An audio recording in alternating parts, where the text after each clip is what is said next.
Bekas Perdana Menteri Najib Razak mengemukakan 94 alasan dalam petisyen rayuannya di Mahkamah Persekutuan berhubung mengapa beliau harus dibebaskan dari tuduhan menyeleweng dana SRC Internasional sendirian berhad berjumlah Rm42 juta. Rayuan di Mahkamah Persekutuan ini adalah proses terakhir Najib, sama ada beliau akhirnya akan dibebaskan atau menerima hukuman sebagaimana yang telah dijatuhkan sebelum ini. Hukuman yang dijatuhkan oleh Mahkamah Tinggi dan kemudian disahkan oleh Mahkamah Rayuan ialah penjara selama 12 tahun dan denda sebanyak Rm210 juta. Hukuman itu bagaimanapun dibenarkan ditangguhkan sehingga rayuan selesai.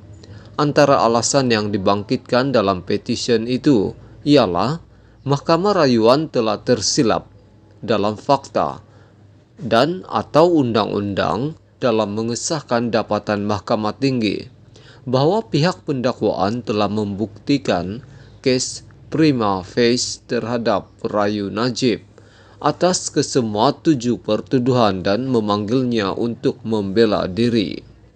Alasan lain yang disebut ialah bahwa kedua-dua Mahkamah Tinggi Kuala Lumpur dan Mahkamah Rayuan telah menggunakan logik dan rasional sendiri yang bercanggah dengan bukti yang dikemukakan berhubung dakwaan 7 pertuduhan salah guna kuasa, pecah amanah jenayah CBT dan pengubahan wang haram.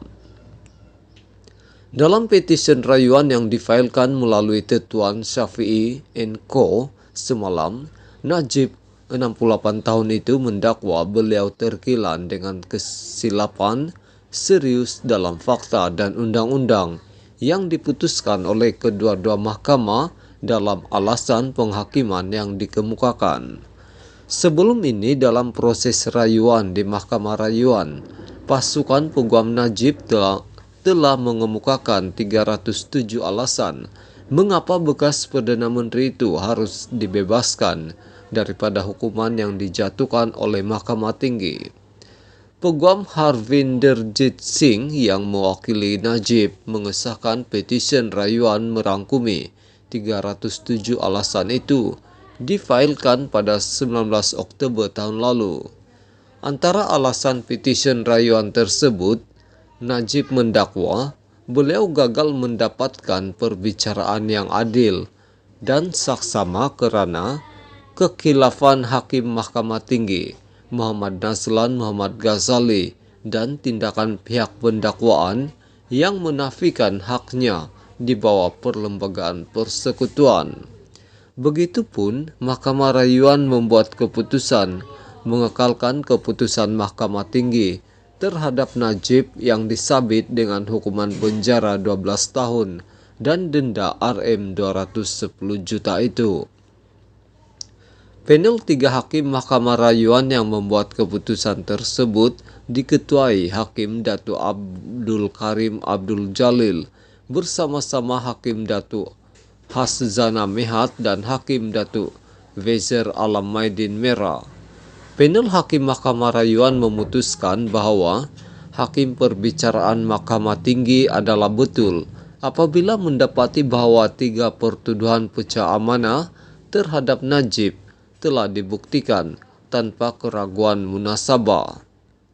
Panel Hakim juga bersetuju dengan keputusan Hakim Perbicaraan bahawa Najib selaku Perdana Menteri ketika itu mempunyai kepentingan peribadi dalam kabinet apabila meluluskan jaminan kerajaan sebanyak Rm4 bilion daripada kumpulan wang persaraan diperbadankan KWAP kepada SRC.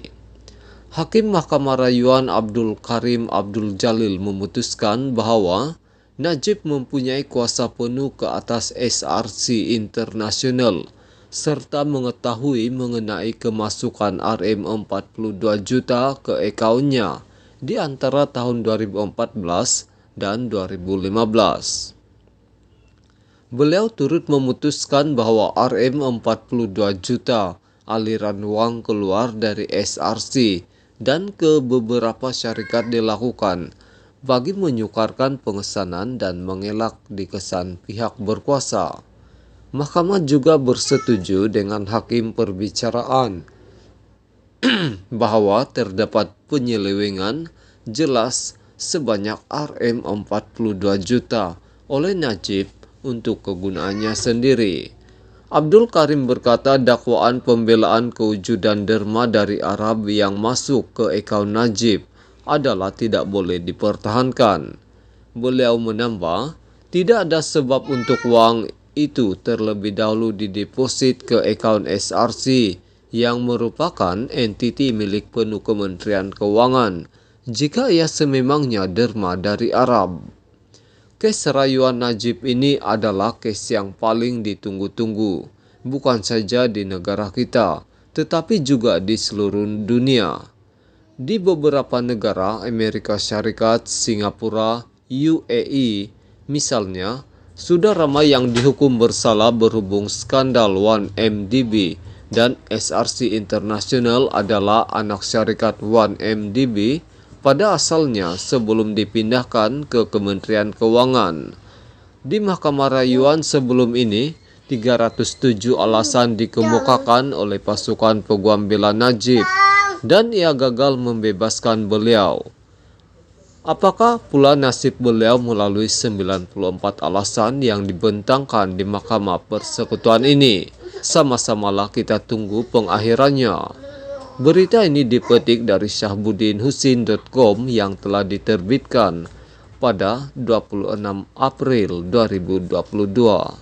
Sekian isu hangat ini, jangan lupa tekan butang subscribe dan kita jumpa lagi.